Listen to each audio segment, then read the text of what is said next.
Hello everyone and welcome back to Let's Play Final Fantasy VI. Last time we finished up all the scenarios and we found out that the Empire is about to attack Narsh, so here we are, making our last stand to protect the Esper here in Narsh. Even Banon is in the way. So we pretty much left off right here on the screen. They didn't give us any explanation of what we're going to do, but I did leave you with a little bit of a hint that this is going to be similar to the Moogle minigame we played earlier in the game with Locke, where it's pretty much an army of soldiers come, and you just have to stop them from reaching Banon, actually. Instead of Terra, when Terra was all passed out, don't let the soldiers reach Banon. If you let them reach Banon, that equals game over. They're probably going to explain this whole thing again. When I get to it, I'll probably just gloss right over it. But anyways, first thing you want to do is equip everyone, and this is the moment you get. Now, we're going to have to re-equip everyone because at the end of each scenario, I unequipped everyone. So first thing we want to do, optimize Terra, go to relics. For her, I think we want to give her some earrings to power up her fire, and we'll also give her, what's a good one? Oh, let's go with something like fairy ring. The second one doesn't really matter for her. We just want the earrings to power up her magic. So let's switch over to Locke. So yeah, like I said, we want to equip everyone. So to equip different people, you have to just walk up to them and press A, and you'll switch to that character. So Locke should be pretty much set already. We can give him 2 air lancets now because I got one from a battle earlier. Genji glove, and we'll give him, instead of having Atlas armament, we'll give him the black belt so he can do counterattacks. That should be just fine. Leave him in the front row, that'll be fine. Let's go over to Celis, and for Celis we want to, I think her equipment should already be optimized. We're fine there. As for relics, I think we want to keep a pair of earrings on her, maybe. How many pair of earrings do I have? Do I have another one? I think this is all the earrings I have. So I don't think I want to give one to her because we're not going to be using her magic too much in this battle. We're mostly just going to be using her for healing. So what I'll do is I'll give her the ribbon, and we'll give her a barrier ring. Celis's equipment in this is not going to be, it's probably going to be the least of my concerns. So now let's get to Cyan.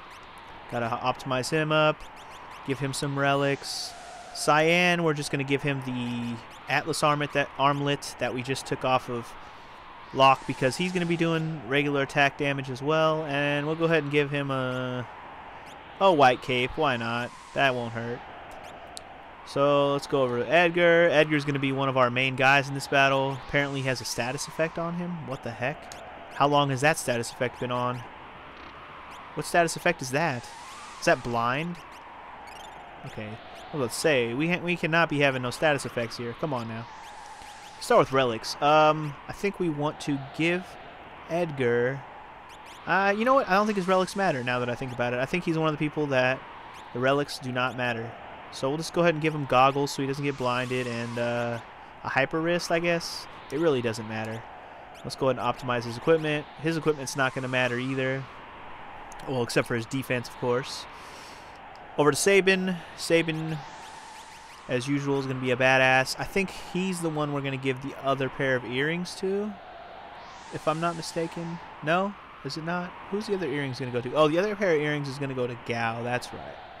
I don't think we're giving him anything specific now that I think about it. Running out of stuff to hand out here. Let's just give him another hyper wrist and a star pendant. I don't think any of that's going to matter. Gao's the one is going to be important here. Gao is going to be pretty much my main guy in this battle. We're going to make sure that Gao is kick-ass all the time. He gets a pair of earrings, and actually his second one doesn't matter at all. But I think we'll give him the running shoes so he moves faster. That's actually a good idea. Alright, so everybody's equipped up. Let's go ahead and we'll switch back to Terra just so we have our main character leader type thing. We'll talk to Banon because that's pretty much all we can do except for saving it. And he just says, "Are you prepared?" Yeah, that's helpful. Still haven't told us what we're doing here though. Click yes, and here it is. The Moogle shows up again. Say, the Esper from Kefka. Do you need info? No, I don't need info, Mr. Moogle. All I need you to do is shut the hell up and let's do this. So, just like with the Moogles, you get 3 parties. But this time, you actually have to create your own parties. And we only have 7 characters to choose from, and we can create 3 parties. So your first inclination is to just make a party of 4 and have it just be super kick-ass. And that's actually a smart move. But then your third party is just going to be completely useless because you have to have 3 parties. So what I used to do, because I never used Gao, is I'd put Gao in his own party and he'd just sit back and be like my last line of defense just in case. But now because I'm a little bit more good at this game and I have a good strategy ready for this, my first party is just going to be Edgar and Terra. Edgar's going to be my ass kicker. Terra will just heal him as he fights and maybe throw in some fire here and there. Next we're going to throw in next party we're going to throw in Gao with Celis to be his healer, and Locke will just be a support character to heal and steal.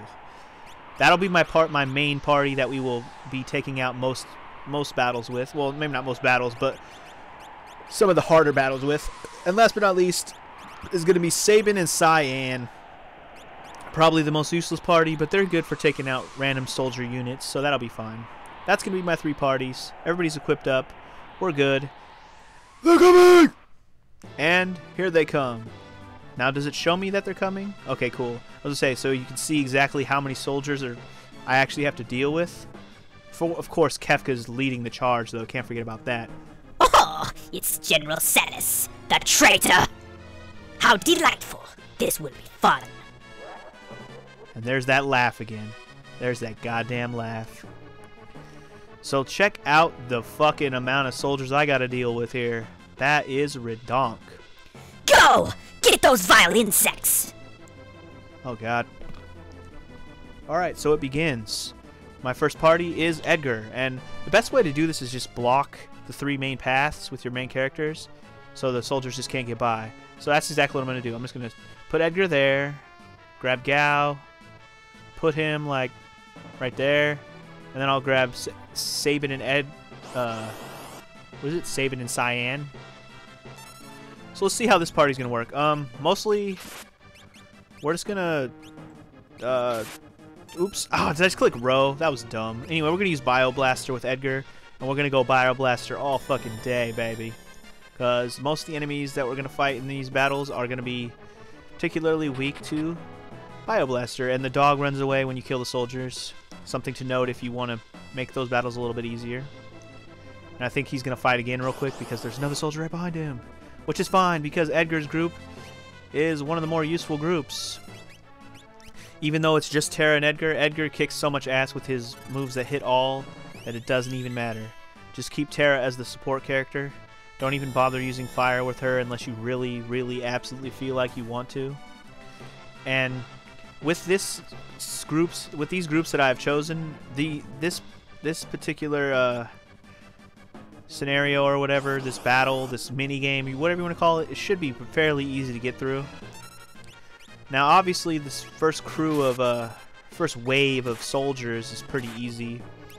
Probably just going to use whatever I feel like using here with Gao. Let's go ahead and use Pterodon, show you guys how that works.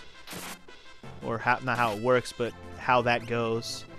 When I use Pterodon, you can see Gao is actually inherently floating. That's actually pretty cool. I don't know what else to say besides that. You're going to see a lot more of Gao as I play through the game. I mean, when we got him, I wasn't really fighting many battles, and I wasn't planning on using many of the different rages I had gotten yet. But now that I'm getting to the point where I can use any characters that I want, you're going to see a lot more Gao, pretty much. For this next stretch of the game, we're going to see a lot of Gao, because Gao is probably my strongest character at this point in the game. And if I haven't stressed this enough, I have never once played this game where I used Gao. So this is going to be very interesting. Did I just cure myself? I should use fire, dummy. I want to kill one of those bounty men before I end these battles. I want to get every possible enemy onto the belt. But yeah, I've never really once used Gao. I think I said this when I got him, but seriously, I've never once tried to use Gao. Might help if I press the right button. Do I remember the buttons for R-Bolt? Okay, good. But I'm on this playthrough, this will be the first time you'll ever see me use Gao. Not that you've ever seen me play this game before, but it'll be the first time I've ever attempted to try and use Gao to my advantage. He usually just ends up being one of my worst party members because I don't bother to level him up. Level him up and learn all his rages and see which rages are good. I mean, I should, because he ends up being literally one of the strongest characters power-wise, and he can pretty much do all the different elements. I mean, it's crazy. I never realized how strong Gao can be. It's pretty insane, and I'm pretty stupid for never trying him out before in like a serious manner. Every time I had tried him before, it was like, no, Gao, you're stupid. I don't want to do this. Too complicated. Why can't he just do normal attacks? I was just such a complainer. It's too much of a too stuck on how the game worked normally. I didn't want to try to learn the special nuances of special characters. And it's all my own fault. I could have tried to learn it if I had wanted to. I just didn't feel like it, I guess. I don't really have any good excuse. And as I say that, Edgar fights mini battles. I put Edgar way too close. I should have put him back a step. God, pincer attack! No! That actually does suck, because now I can only attack half of them at a time. And Edgar and Tara are just going to get a beat down. I need to kill half of them now so I can stop worrying. Die, you bastards! Oh, by the way, if any of my characters' parties die, all you do is you respawn back at the beginning with 1 HP. Not everybody's dead, just the people in this party will go back to HP 1. And that's all. You don't get a game over. The only way you get a game over is if Bannon gets attacked. So literally you could lose over and over and over and just keep re-healing and fighting again. That's pretty much what's possible. Once you kill all the soldiers and you have to fight the boss, then you're pretty much just stuck looping through the boss over and over and over and over until you beat him, basically, because the boss will never charge Bannon. So yeah, it's something to note. This is, I guess, a point where you could potentially get stuck in the game if you can't beat the bosses. The bosses aren't that hard though, so you really don't have any excuse to not be able to beat them. They're really not terribly difficult. But we'll get to the bosses when we get to them. First we gotta finish taking all these goddamn soldiers, and yes, there is a lot of them. And we're starting to get into some of the harder battles with the heavy armor and whatnot. I still haven't killed one of those dogs, have I? Just use fire on the back one. We'll go ahead and Bioblast them. As you could tell, though, the troopers are weak to Bioblaster. That's why I've been using Bioblaster. The heavy armor isn't really weak to it, but with the combination of fire, he should still be dead fairly quickly. Just chop him and he should be dead. Oh wow, only 24 damage. Never mind. Not dead. Not dead. Not dead. Let's go ahead and auto crossbow, just so we can see the awesomeness. Yeah. Yeah. After this battle and stuff, we'll be seeing a part where we can get some awesome new tools for Edgar. I don't want to spoil what they are or anything, but it's going to be the point where the game just gets super awesome. That's for damn sure. For some reason, I like using Pterodon a lot too. So you're going to see Pterodon a lot. I really like that fireball move. I guess that's why I like it. Heavy armor, guarding from the magic, I guess. They do know all about Celis, so it would make sense that they would guard from magic. Fireball! Drop the rain of fire and flame on your face. Yeah. Clearly you can see why Gao becomes super badass. Though he may not be controllable really in battle, when you choose the right rage, he kicks complete and utter ass. Simple as that.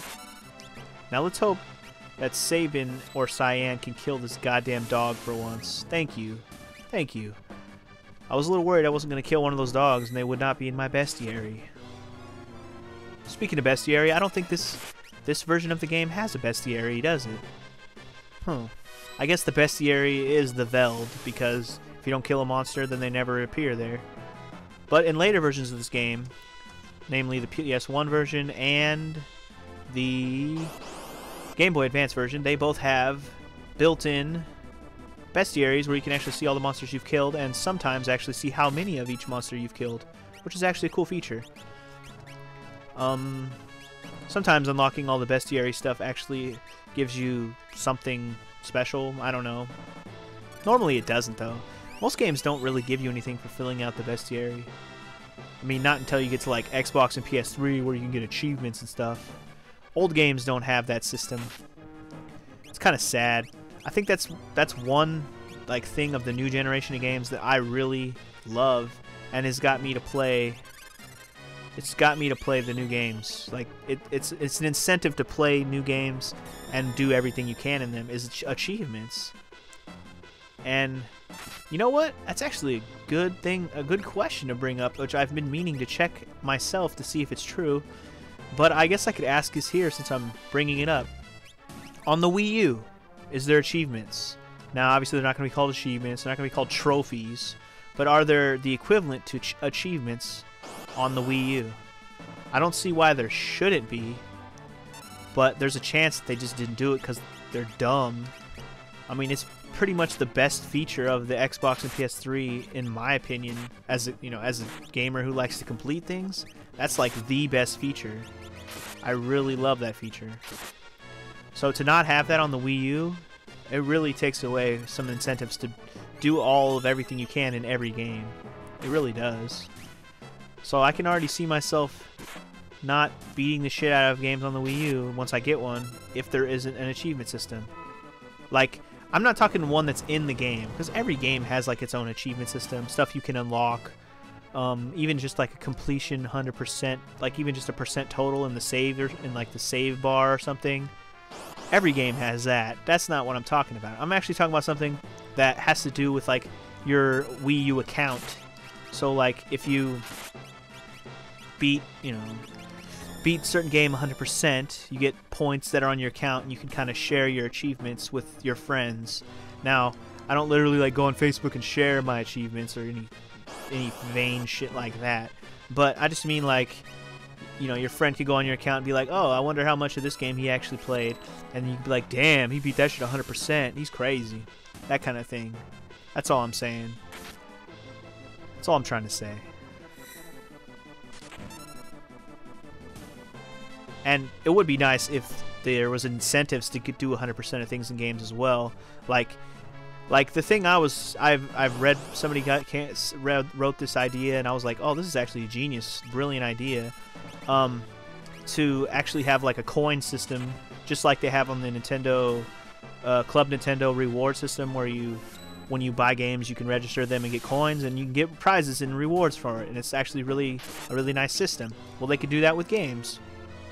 Beating certain things in games, getting 100%, doing all the trophies or achievements, whatever, will net you coins, and with those coins, you could redeem stuff for your account, like Wii U points, like for games, or even just specific games can be bought, or you could just buy whatever games you want, or things like that. I mean, it would be really fucking nice if, like, seriously, what does it cost Nintendo to let people be able to get these old games and downloadable games after spending $50 to $60 a pop on other games? Why not reward them for playing the shit out of those games to their heart's content, with some extra little incentives to buy some of their Wii U shop stuff, even if it's just avatar things or just something. That's all I'm saying. It doesn't have to be like ridiculous amounts of kickback. You don't have to give us a whole nother $60 worth of a game for us. No, just 100% a game and give us like 100 coins. And 100 coins is like a third or a fourth of buying a whole new Wii game on the arcade or whatever. Something like that. It doesn't have to be ridiculous. It could just be reasonable. I'm not unreasonable. Oh god, don't die, Edgar, don't die! As you can see, this Fedor dog is actually really strong. Crazy ass pit bull. If I had to name him, I'd name him Spike. But that's just me because he looks like Spike from Tom and Jerry, one of my favorite cartoons. Boom. I'm just glad in this episode, even though I have all my characters, I'm not needing to do all of their voices right now. When I'm done with this battle, I probably will have to throw down some voices, but right now, not entirely necessary. Oh, do I want to fight another battle with these guys? I think I do. I want to use Gal for some of this. Hey, you know what? No, I don't. I mean, I do, but I don't need to. I really thought I was almost done. It looked like I was almost done, didn't it? Fucking soldiers everywhere. Oh, and the reason why I'm not skipping all these battles, well, they're pretty much required. I try not to skip required battles unless they're literally just super repetitive. And they are, but I think I got on a nice little rant there about the Wii U. That I'd go ahead and keep it as is. Why not? We can live with a long episode. In fact, I wasn't planning on making this 2 episodes, but what I might do is, because this battle part and my preparation part took kind of long, once I'm done killing all the soldiers, maybe I'll end the episode there, and then we'll do the aftermath stuff, like fight the bosses and the aftermath stuff. Yeah, I'm thinking that's a good idea, because this is already running up the time. And if I'm not going to cut out battles, then this is going to be the way it is.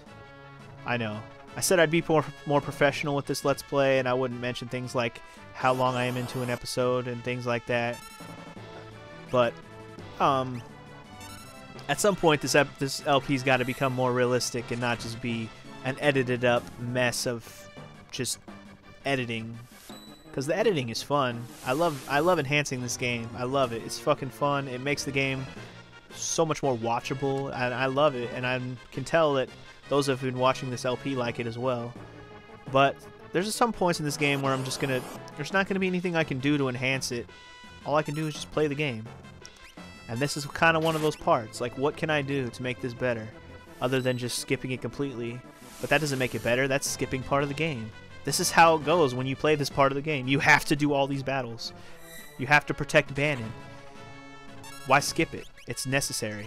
The random battles, while necessary, are also semi-skippable because you can run away from all of them, or you can just not fight them, or, you know, things like that. Or sometimes you won't even have a battle because it's just luck-based.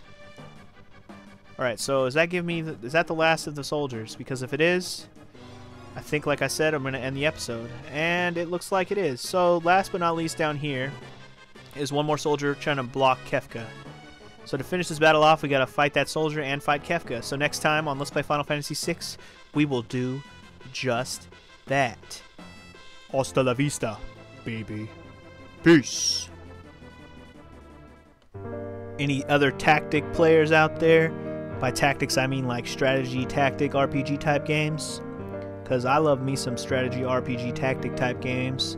Fire Emblem, Final Fantasy Tactics, Ogre Tactics, other tactic games like Disgaea. I've only played that a little bit. But point is, any other tactic lovers out there? Let me know your favorites. My favorites, clearly Final Fantasy Tactics. Ada.